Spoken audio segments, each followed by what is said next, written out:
was with him, and he said to them, I have longed to eat this Passover with you before I suffer, because I tell you, I shall not eat it again until it is fulfilled in the kingdom of God.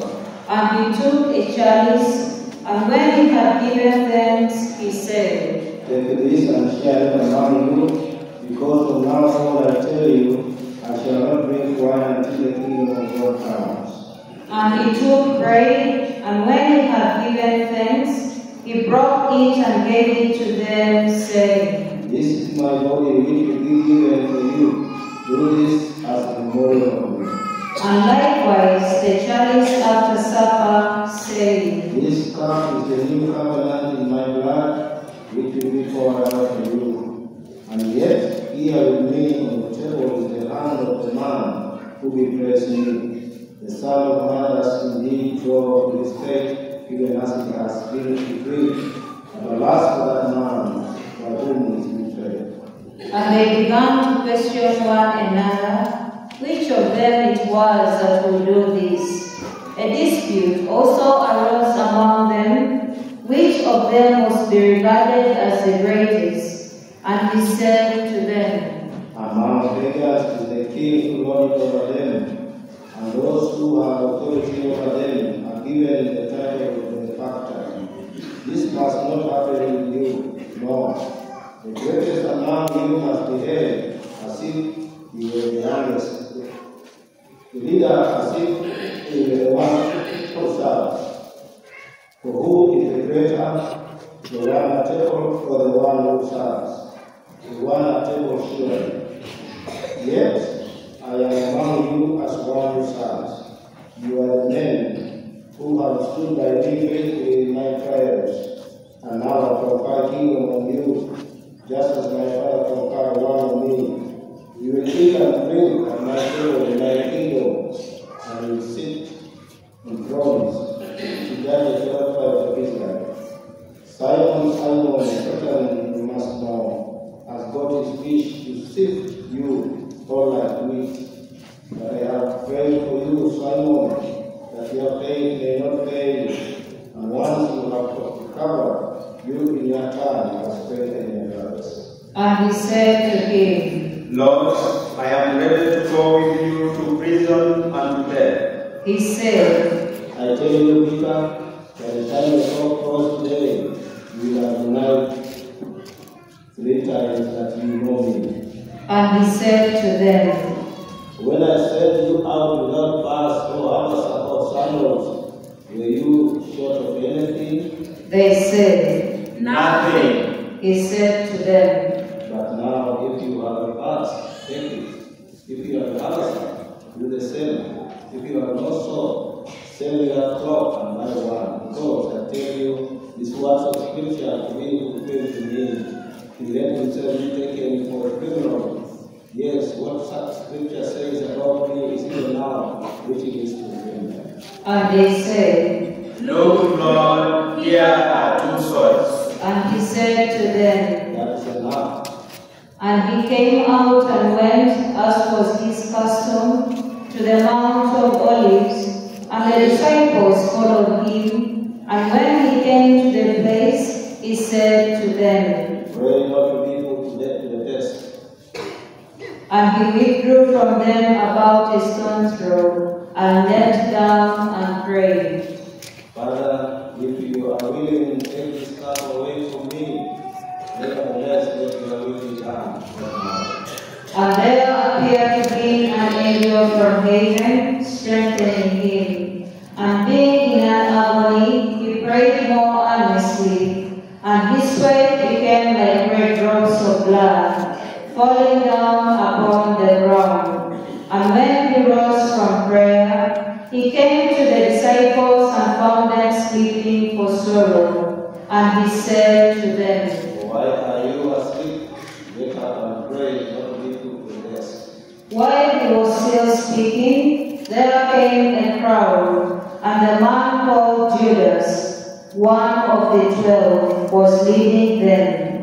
He drew near to Jesus to kiss him, but Jesus said to him, Judas, are you to pray the Son of Man with this? And when those who were about him saw what would follow, they said, Lord, shall we strike with the sword? And one of them struck the slave of the high priest and cut off his right ear. But Jesus said, Leave off that will do. and he touched his ear and healed him. Then Jesus said to the chief priests and captains of the temple and elders who had come out against him, Am I a brigand that you had to set out with swords and clubs? When I was among the temple day after day, you never moved to lay hands on me. Now this is your hour. This is the reign of darkness. Then they seized him and led him away, bringing him into the high priest's house. Peter followed at a distance, and when they had kindled the fire in the middle of the courtyard and sat down together, Peter sat among them. Then a maid, seeing him as he sat in the light and gazing at him, said, This man also was with him. but he denied it, saying, Woman, I do not know him. And a little later, someone else saw him and said, You also are one of them? but Peter said, Man, I am not. and after an interval of about an hour, still another insisted, saying, Certainly this man also was with him, for he is a Galilean. but Peter said, Man, I do not know what you are saying. and immediately, while he was still speaking, the cock crowed, and the Lord turned and looked at Peter. And Peter remembered the word of the Lord, how he had said to him, Before the cock crows today, you will deny me 3 times. And he went out and wept bitterly. Now the men who were holding Jesus mocked him and beat him. They also blindfolded him and asked him, Prophesy, who is it that struck you? And they spoke many other words against him, reviling him. When the day came, the assembly of the elders of the people gathered together, both chief priests and scribes, and they led him away to their council, and they said, If you are Christ, tell us. But he said to them, If I tell you, you will not believe me. If I question you, you will not answer.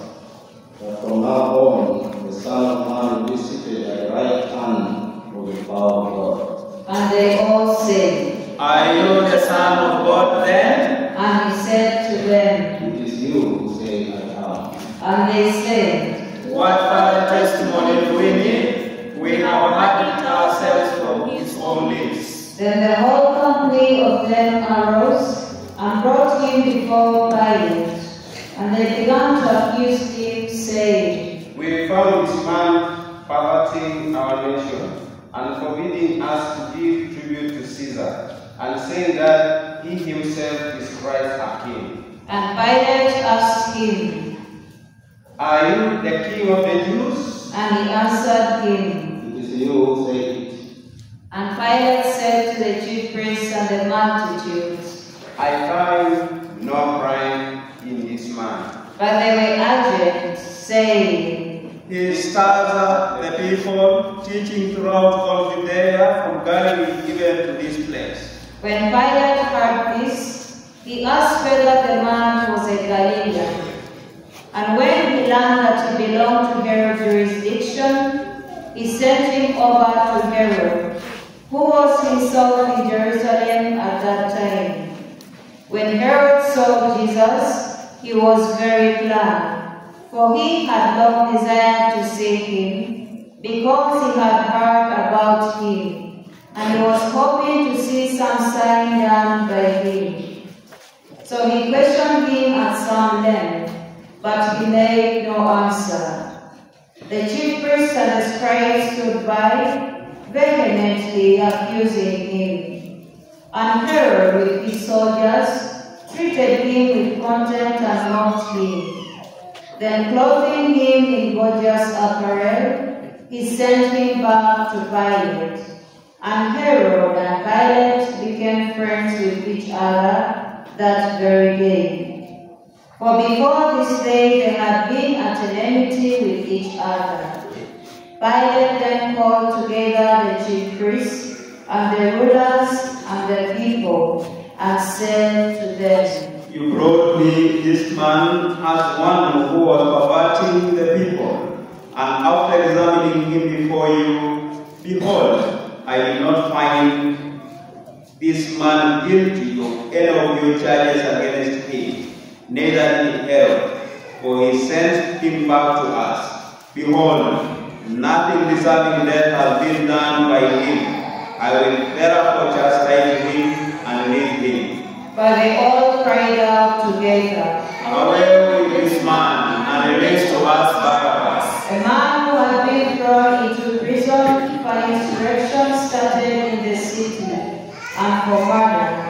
Pilate addressed them once more, desiring to release Jesus, but they shouted out, Crucify, crucify him. A third time he said to them, Why? What evil has he done? I have found in him no crime deserving death. I will therefore chastise him and release him. But they were urgent, demanding with loud cries that he should be crucified, and their voices prevailed. So Pilate gave sentence that demand should be granted. He released the man who had been thrown into prison for insurrection and murder, whom they had asked for. But Jesus he delivered up to their will.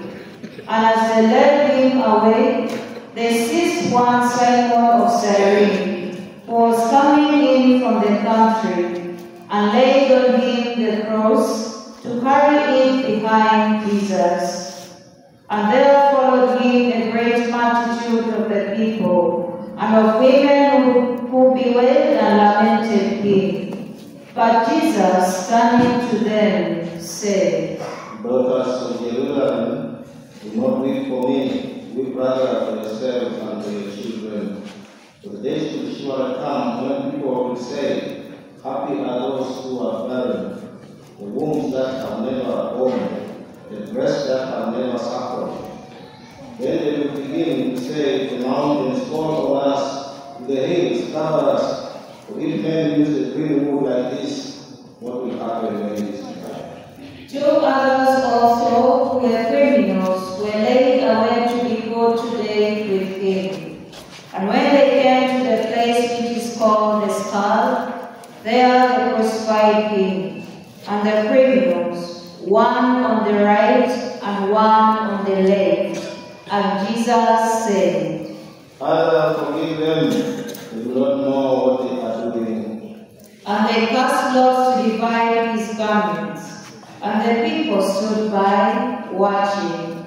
But the rulers scoffed at him, saying, He said others, let him save himself. If he is the Christ of God, his chosen one. The soldiers also mocked him, coming up and offering him vinegar, and saying, If you are the king of the Jews, save yourself. There was also an inscription over him, This is the King of the Jews. One of the criminals who were hung railed at him, saying, Are you not the Christ?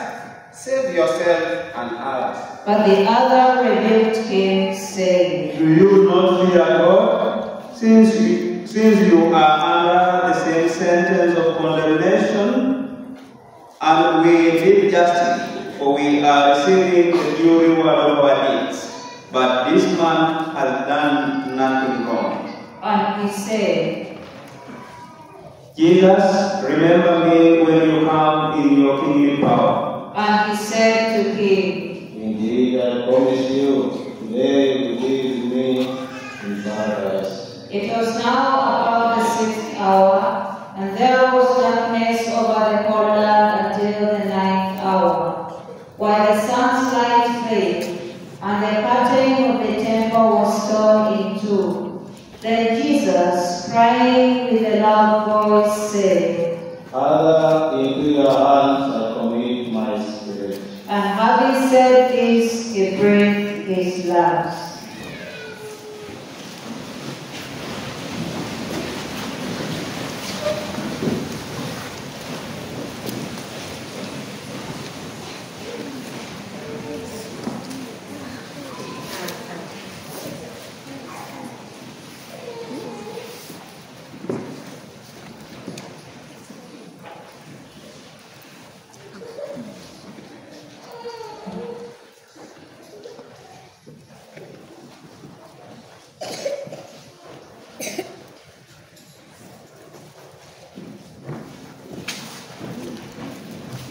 Now when the centurion saw what had taken place, he praised God and said, Certainly this man was innocent. and all the multitude who assembled to see the sight, when they saw what had taken place, returned home beating their breasts. And all his acquaintances and the women who had followed him from Galilee stood at a distance and saw these things.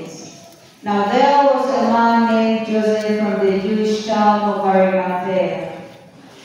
He was a member of the council, a good and a righteous man, who had not consented to their purpose and deed, and he was looking for the kingdom of God. This man went to Pilate and asked for the body of Jesus. Then he took it down and wrapped it in a linen shroud, and laid him in a rock-hewn tomb, where no one had ever yet been laid. It was the day of preparation, and the Sabbath was beginning. The women who had come with him from Galilee followed and saw the tomb, and how his body was laid. Then they returned and prepared spices and ointments.